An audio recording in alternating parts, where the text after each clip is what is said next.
minutes to talk to Senator Heidepriem. He and I met for the first time in the library. It was when we first started campaigning. I think it was April 2005, before the 2006 cycle. And I remember seeing him across the room, meeting him, and then fix him, and then we got to like the car. So I don't know how it went from one thing to another, but he's a gentleman that I very much respect. We actually we're talking about an issue, and that conversation, I think, has created a very strong friendship. So we've done some good things, but as I've lived in here, there's something in here that's new. Something that we haven't seen for a long time, I think. We see the Democratic Senate leader sharing ideas and gaining the support on major issues with the Republican Senate leader. We see a Democratic legislative agenda that calls for common sense and real commitment to funding education using available money. We see Democrats in here taking the leading position on open government records to the people of South Dakota without obstacles to public information. We see Democrats in our state house talking about transforming our state's economy through energy development, generating new wealth, which can increase the funding of education and property tax relief. I see Democratic legislators with a new team spirit. And it's a team spirit we are all seeing on the campaign trail. A new enthusiasm among our House and Senate candidates that we can win a Senate majority this year, and that we can win 9 or 10 new House seats.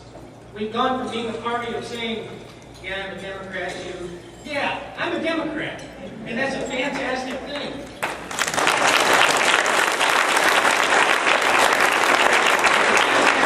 We can win a majority in the House in 2010 and the governor's office.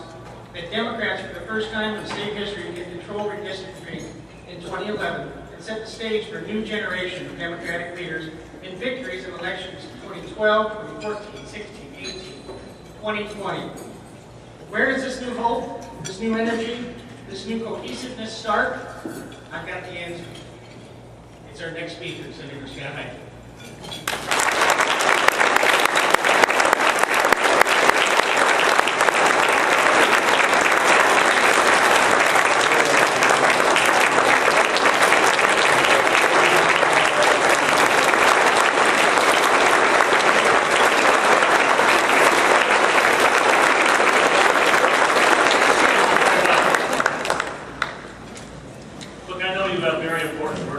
Afternoon, but there are a few things that I just have to say, and you've given me the chance to do it, and I'm grateful to you. I want to begin by explaining that comment about the fight in the bar.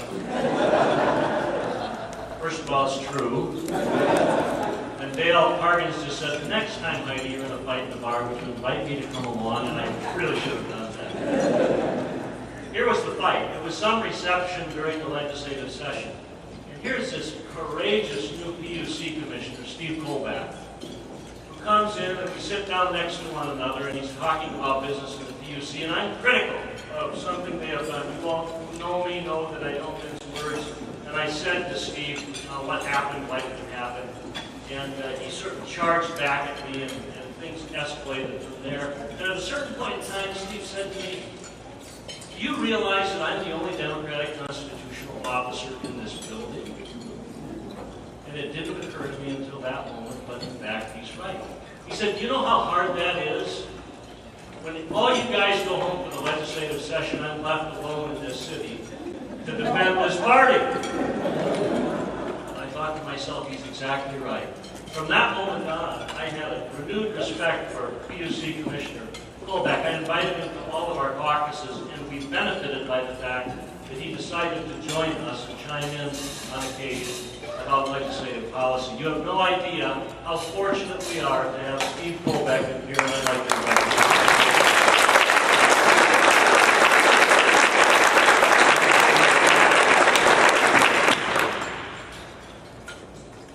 I'm also grateful to you for giving me this chance because it allows me to say something to Tim and Barb Johnson that I wanted to say in a public way but haven't had the opportunity. I can't imagine the courage it takes to do what you have done. You, too, are both really a profile of courage to all South Dakotans. Many people would have chosen the path of least resistance, but you did not, because you understood how high the stakes were to all of us. And now, on behalf of our entire state, not just the party, not just the segment, but our entire state, I say, thank you.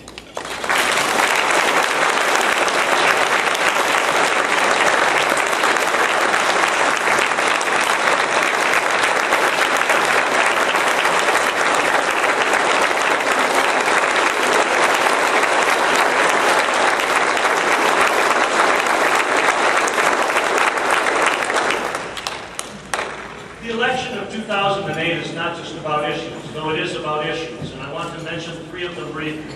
More important, it's about a change in culture.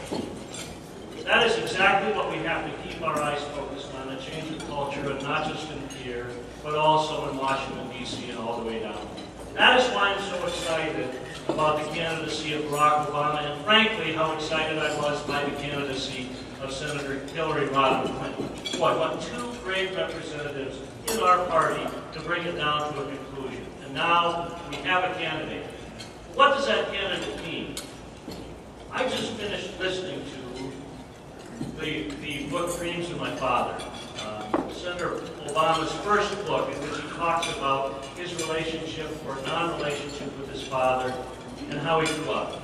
I would highly recommend it, and I don't usually recommend listening to books, but this is an important book to listen to if you have the chance, and here's why. Senator Obama's roots, of course, go back to Kansas and Hawaii, but they also go back to Kenya. He spends a considerable amount of time in Africa retracing those roots, and as he narrates the book, and he is the narrator, he goes into different dialects, African dialects or accents, that really bring to light members of his family. It really brought home the point to me of what an incredibly rich background this man has to lead the United States. It is going to cause a lot of us to have conversations around our dinner tables and in our coffee shops that we haven't had before when we measure candidates, when we talk about why we feel strongly about one candidate or another. This candidacy is going to be different. This candidacy is going to make us all reach down deep and deal with that great stain in the history of the United States, the stain of slavery, and to understand how it is that Barack Obama has come to be in the position he's in. It's a fascinating story. It will be an incredibly fascinating next few months, and I'm so proud that he is leading the ticket to change the culture in Washington, D.C. for all of us, but especially for the Democratic Party.